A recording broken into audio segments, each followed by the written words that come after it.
Welcome to Better Sex, where you get the information and inspiration to create and enjoy your best possible sex life. Join your host, sex therapist Jessa Zimmerman, as she brings you expert guests, helpful tips, knowledge, and strategies to improve your intimate relationships.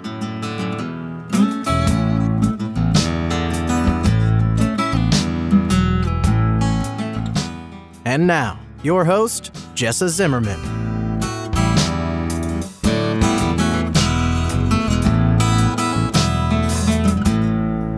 Hi, everybody. I'm Jessa, and I'm so happy you're here for this episode of Better Sex. I've dedicated my professional life to helping couples enjoy a fulfilling, intimate life. I believe that sex is important. Our connections to other people matter, and we're not living our life to the fullest if we aren't connecting emotionally and sexually with our partner. That's why I'm here, bringing ideas and information to help you live and love better.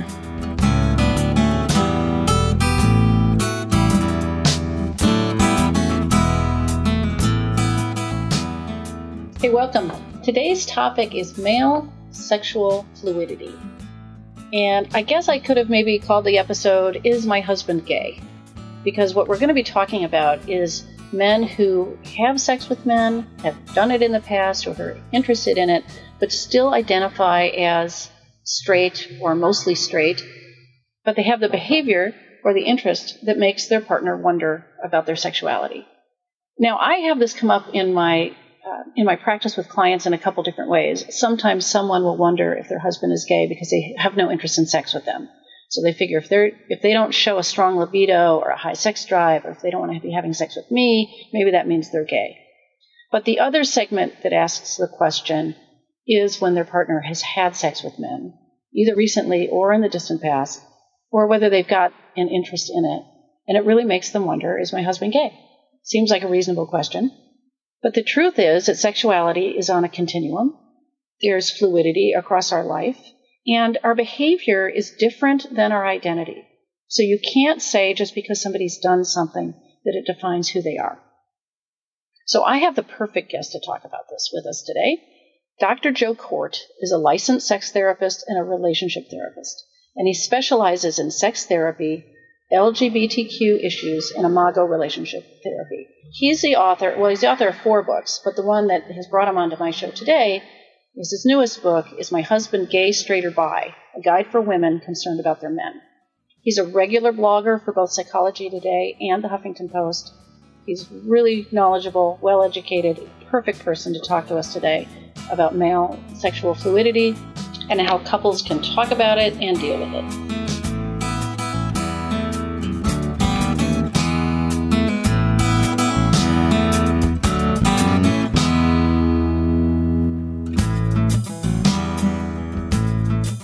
Okay, well, thank you, Joe, for being here. I'm so glad you're here to talk with us today. Thank you for having me, Jessica. I'm really looking forward to it. Yeah, no problem. Give me a little background, about your work and why you get into it. Well, I originally got into it because as an adolescent, I was troubled. I was dealing with my sexual orientation issues, and my mother actually got me into therapy. And the therapist was so helpful to me that I remember thinking, while he was, treating me, that I wanted to be in his chair and do what he did. And so I always knew when I went to college and got my master's that I would be in his chair one day, and I have been for 33 years. Wow. Okay. So you knew early this is what you wanted to do. Early. Okay. Yeah, I loved it. Mm-hmm. Okay. And I would imagine that your struggles as an adolescent factor a lot into, you must see that with clients too, but it must factor a lot into how you work with people. It totally does. And so I wanted people to eliminate any sexual orientation, confusion, and shame. And I also then moved into working with sexual abuse and out of control sexual behaviors. In the last 10 years, I've been working with sexual health. So helping people with sexual pleasure and finding what's erotic and pleasurable for them. Oh my gosh, you got like all the slices of the pie here. Yeah, I really do. At least a lot of them. Yeah. So the topic today, at least the way I worded it, was male sexual fluidity. And, so what is sexual fluidity? That's probably a confusing term to listeners. Those of us who are sex therapists have some idea of what that means, but how do you define it? It's funny too, because when I posted on Facebook, my friends are like, "So are these about sexual fluids? What's going on?" So I define it this way, that you have a stable sexual orientation, whether you're gay, straight, or bisexual. It's stable over time from the minute you recognize and your orientation all the way throughout your lifetime.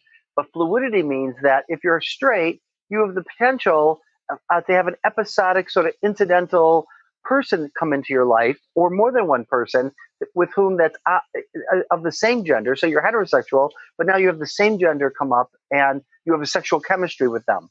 And sometimes it's relational and sometimes it's just sexual. And you can have sex with this person and enjoy it, but it doesn't generalize to everybody of that same gender. It's this particular person, this particular situation. Yeah, so it's sort of an exception. Totally. That's a good way to say it. Okay. And the other way can happen too. You can be gay or lesbian, and then suddenly the opposite gender comes around and there's something about this person and you're able to have sex.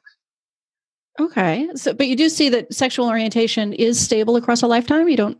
Yes. Okay. So that's not the fluid part of this. No, the fluidity would mean, because you could be bisexual, and there's a certain kind of bisexual, right? There's so many different kinds. There might be somebody who's romantically and sexually attracted to men, but only sexually attracted to women. And then over time, they find themselves romantically interested in women. So that change episodically happens to them. So that's their fluidity, that over time it sort of moves around kind of thing. It's like you said, it's an exception. So I'm imagining that this is really confusing to people, Yes. Because first of all, we tend to think that people's behavior is what defines this, like their Yes. sexual orientation, like behavior is the same as identity or something. But I'm imagining that people have these episodes are confused by them. They are, and they're scared by them, because when it happens, they're like, well, how did this happen to me? And what does this mean? And does this mean I'm not straight? Does it mean I'm not gay? That kind of thing. It's really frightening.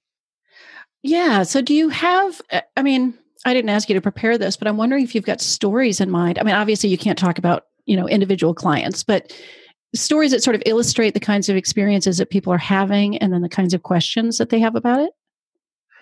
Yeah. So, I get this a lot. It's my specialty nowadays with people calling in. And the stories are sort of like they're heterosexual men. They're identified as heterosexual men. And suddenly they're watching porn and they're looking at gay porn. And suddenly there's an interest in what they're watching and curiosity. And then they find themselves getting on Craigslist, and they're heterosexually married. They love their wives and they're attracted to women. And they've never even thought about a man or been sexual with a man. And then they meet somebody on Craigslist who piques their interest, and suddenly they have a sexual experience. And then the reason they come to me is either they're freaked out about what it means, or their spouse finds out and they're freaked out. Okay. And that's a behavior. At least in that kind of story, something's been activated, I guess I might say, if they, for instance, if they saw gay porn and responded to it, but then they are going out and looking for it too. This isn't something that people just, sometimes maybe they just accidentally fall into it. They accidentally fall into it with the porn and masturbation. Not everybody from that goes out and acts on it. Some men do. Right. They're like, well, kind of curious, or somebody comes onto them, or that they didn't expect to, and then suddenly they're interested, and it comes out of nowhere. Right. And then there must be stories too where people have had these experiences, in their past. It's not a recent thing that's bringing them into therapy, but it's something that happened, when they were a teenager or a young adult. What I see in that sense is if there's been abuse or trauma.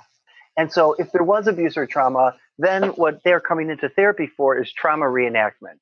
So they're recreating what happened to them as a child. Children don't have words to express what happened to them. So they get buried, and then they come out and they get compartmentalized, and they come out later in life by behaviors. Okay. So you're generally seeing behaviors that are still happening as an adult in some way. Yes. Okay. Well, then that's not fluidity, right? So that's trauma reenactment. So now these are straight men who have been sexually abused, and then they're returning to the scene of the sexual crime. So in other words, they keep going back to what happened to them. It's erotic for them, but it's really a trauma reenactment. Oh, wow. Okay. So we've got a couple different categories here. Fluidity is an actual real-time attraction or interest right now. That's kind of an exception. Yep. And then you have the trauma reenactment you would put it in a separate category from sexual fluidity. I would. Okay. They're able to be fluid. There's a fluidity going on, but it's trauma-based. Okay. As opposed to what you might call health-based or something?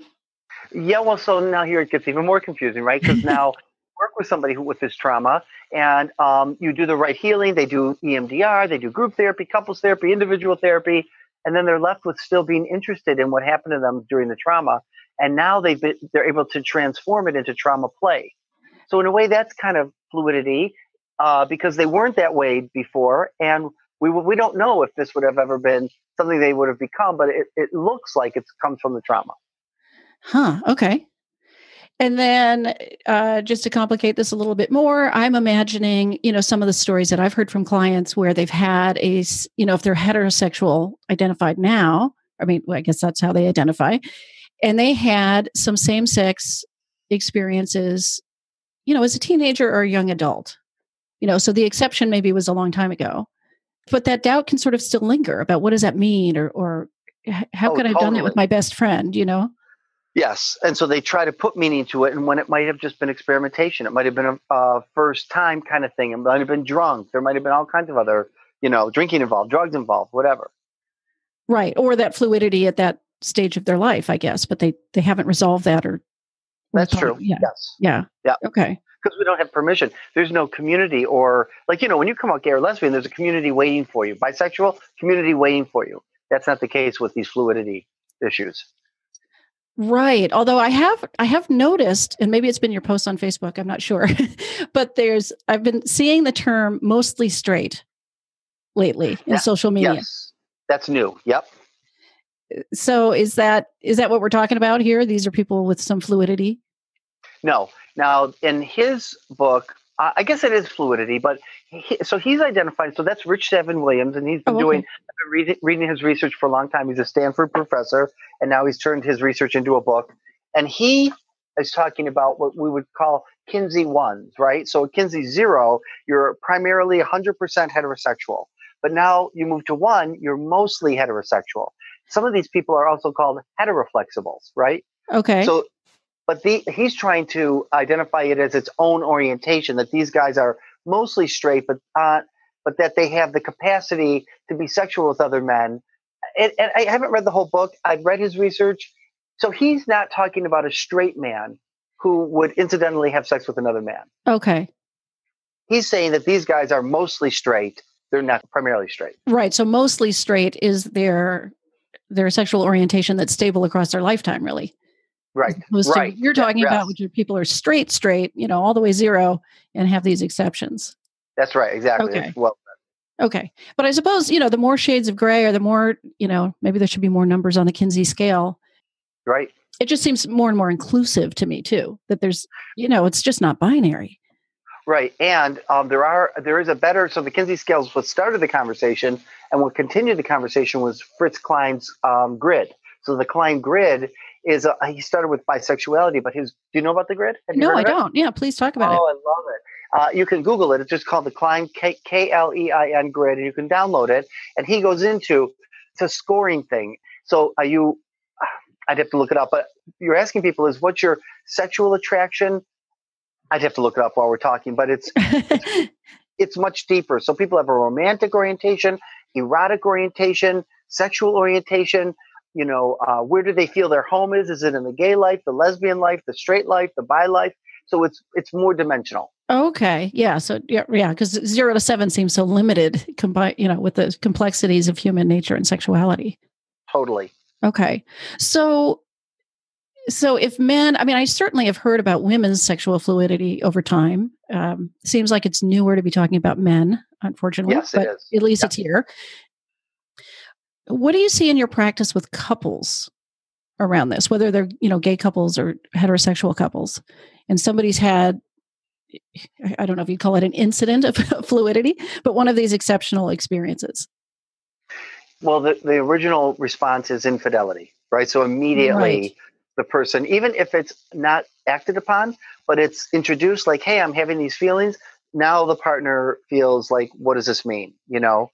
And they feel betrayed. Like, how could you do this to me when they're not doing anything to you? It's happening to them, which is impacting you, but it's not doing it, And so then they come in and they have the same dynamics that infidelity couple would have, where somebody actually cheated on somebody, sadly. With a little bit more complexity because of the questioning of the orientation, right? Yes. Yep. Yep. So now we have to sort through all that. And so I came up with 4 questions. I wrote a book called Is My Husband Gay, Straight or Bi? Helping Women Understand Their Men. It's really about male sexual fluidity is really what it is. And I came up with 4 questions that I always joke with my clients, I'm not a gay whisperer. I can't tell you what you're bisexual, but I can help you with questions that lead you to your own internal life. And then you need to figure that out. And people listening to this may think, well, how could someone not know? But we only give children and adolescents permission to know that they're heterosexual and to know they're cisgender, right? So Right. they're male or they're female. They have total permission. They have zero permission to explore anything else. Yeah. So people come out later in life as trans. They come out later as LGBT. So that's why people don't know what's going on inside. All right. So some of the people that come into your practice and they've had an experience like they've identified as heterosexual. They have an experience with a man. Some of these people are actually going to realize, you know what, I'm gay. Yes. Because they've never asked those questions. They never had that permission before. No, and they might have had same-sex attraction, but they would have never said it was an identity, right? So, and that's pretty much every gay man and many lesbians. They think, oh, I'm attracted to women, but I'm not. That's not who I am. That's what I'm into. Yeah. Okay. So will you share these 4 questions? They sound important. Yeah, I always feel like I'm Jewish, so I always feel like it's Passover. The 4 questions. So the first question is, do you have youthful noticing? In other words, do you have memories in your childhood of having, you may not have known you were attracted. So like I'm a gay man and I remember being a Cub Scout. I'm 7 or 8 years old and I'm in showers with other boys and I'm titillated, but I don't know why I'm titillated. But looking back, I now know it's because I was sexually interested. Right. In 6th grade, I was showering with other boys and I was very, very aroused by that. In 9th grade, I was kissing a girl named Lori. I really wanted to be kissing this boy named Billy. So I have lots of youthful noticing. Straight men have none of that. Okay. None. Then the second question is, are they homophobic? Most gay men who are in the closet are so homophobic, they won't make it to my office. I'm too gay for them, being an out gay therapist. So the straight guys are like, they'll come in and they'll be holding my books by a well-intended therapist that recommended them. And they'll say, Joe Kort, if I'm gay, make me gay. How do I become gay? Because I'm having compulsive gay sex. And I'm like, it's not gay. It's because they're not. So part of it is because they're not homophobic. Wow. Okay. So they have no youthful noticing. They have no homophobia. And then I use what I call the beach test. I made that up. I mean, when you're on the beach, where do your eyes go before you even know they go? That you're sexually drawn to somebody. Are they to men? Are they to women? For me, the women are in the way. I'm looking at all the men, right? Okay. I want them to get out. Me too, straight, but Right, okay.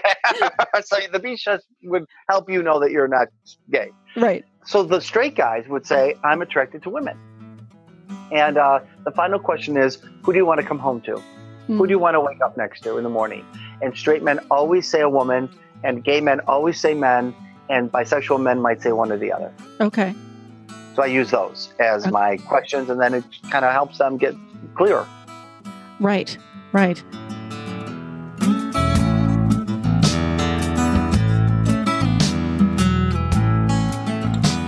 Jessa here, just taking a quick break. Thanks for listening. Are you interested in being a guest on the show?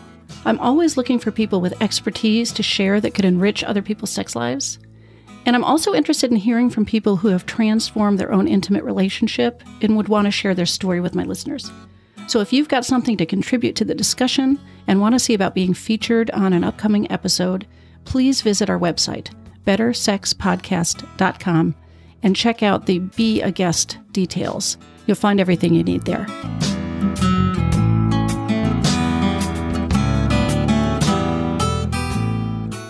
Are you doing this work often with the partner in the room? Are you exploring these questions with the 2 people together? Both. I try to do more individually only because it's very hurtful to the partner and it's scary to the partner. And so I will have them, I'll see them together and I'll see them separately. Mm-hmm.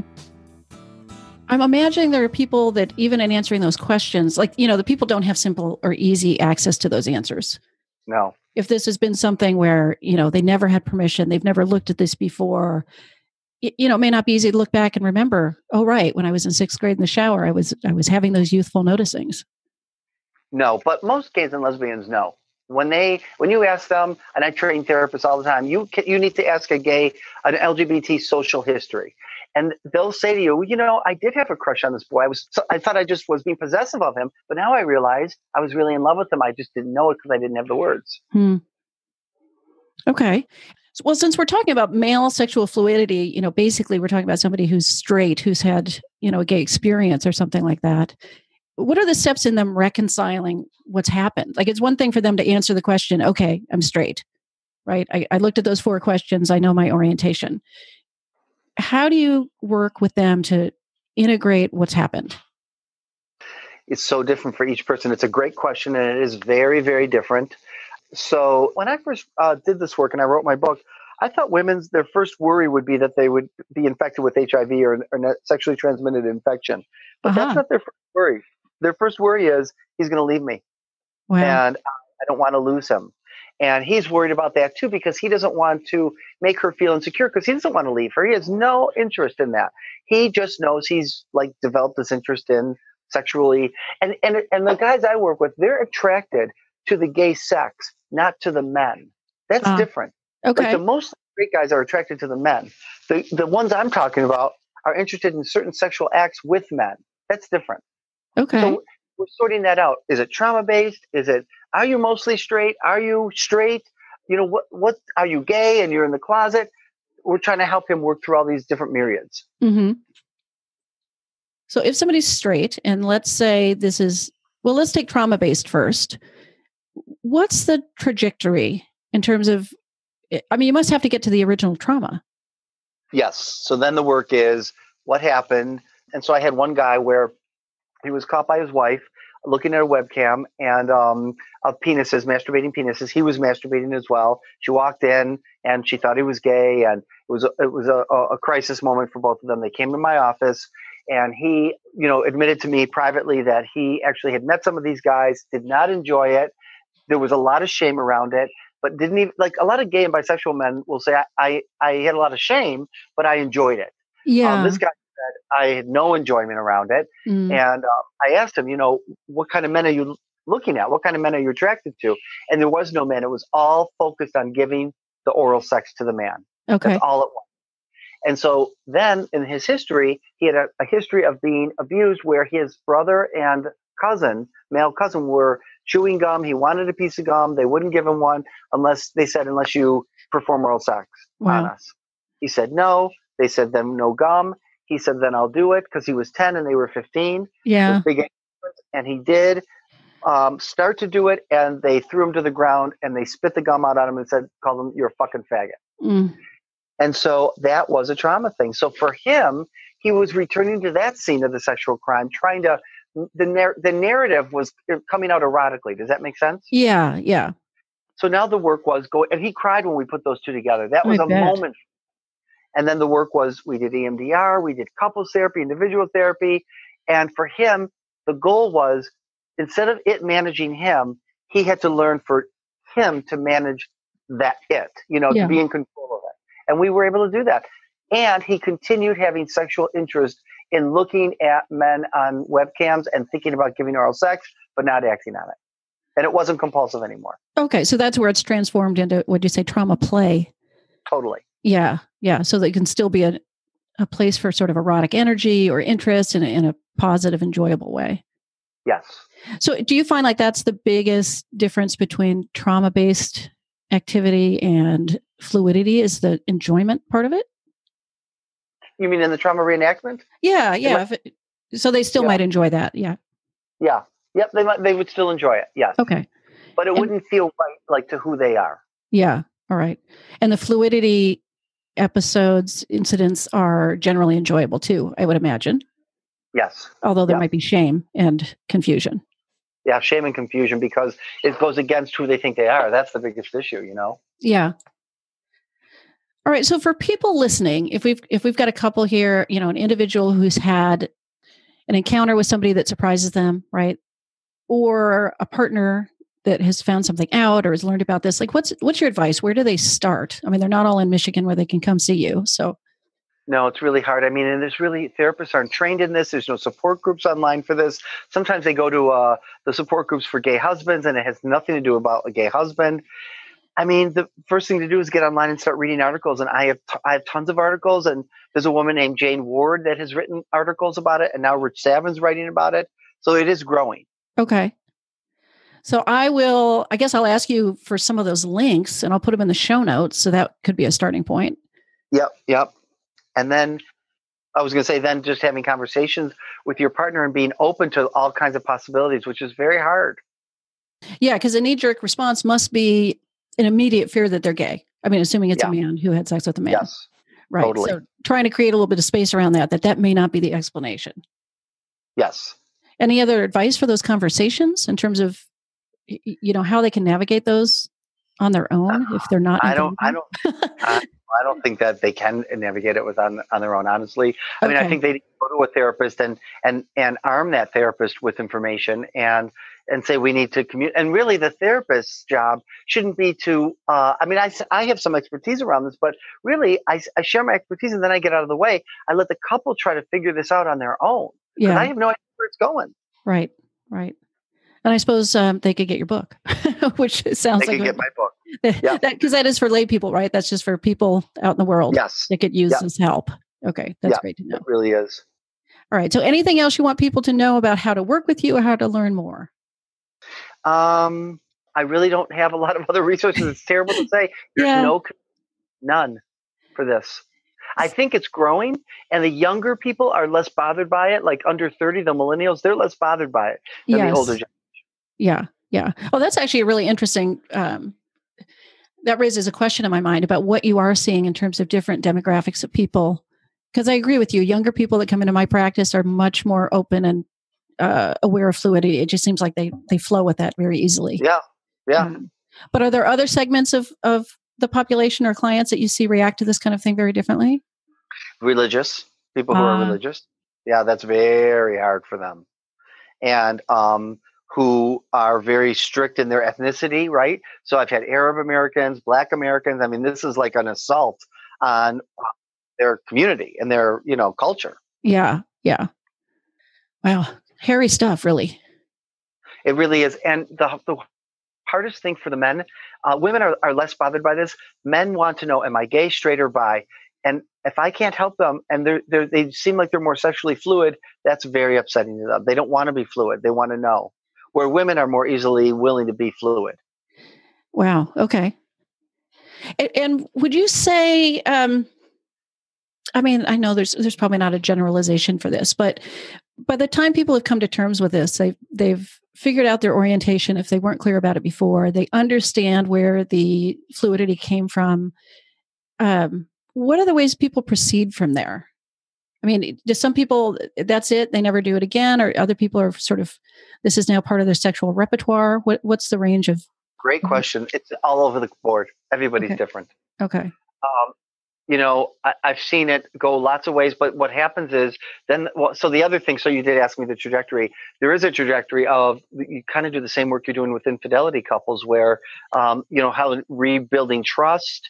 I always tell my couples, you go from assumed trust to earned trust. Yeah. And this is an opportunity to have conversations that most couples never had, That's really well put, because I work with infidelity a lot, and that's a concept. I've never been able to language it like that. So it's wonderful to hear those terms, because that is so true. I love what Marty Klein says. He says, most couples come into our office fighting about contracts they never made. Yeah. Right? They've been assumed. And so then this is the first time they're talking about it. Right. I love it. Okay. Well, great. Thank you so much. This is, it's a fascinating area. I'm so glad it's getting attention. Something tells me you've got to build that online community or something. I know, somewhere, someone. I don't know. I'm exhausted. I don't know if I can do it. The world needs you. It does need to be done. Yeah. All right. Thank you so much. All right. Thanks for the opportunity. Sure. All right. Bye-bye.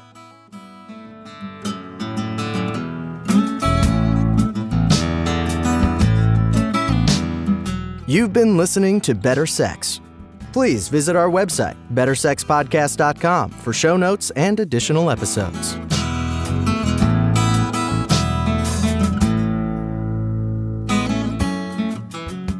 thank you so much for listening. I hope you enjoyed the show.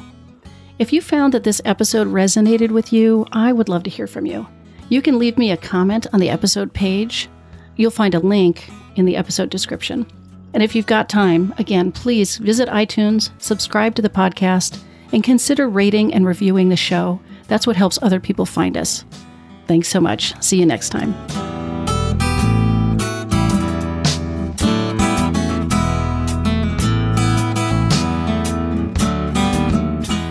Our theme music has been composed, recorded, and provided by Rick Ruskin, courtesy of Lion Dog Music.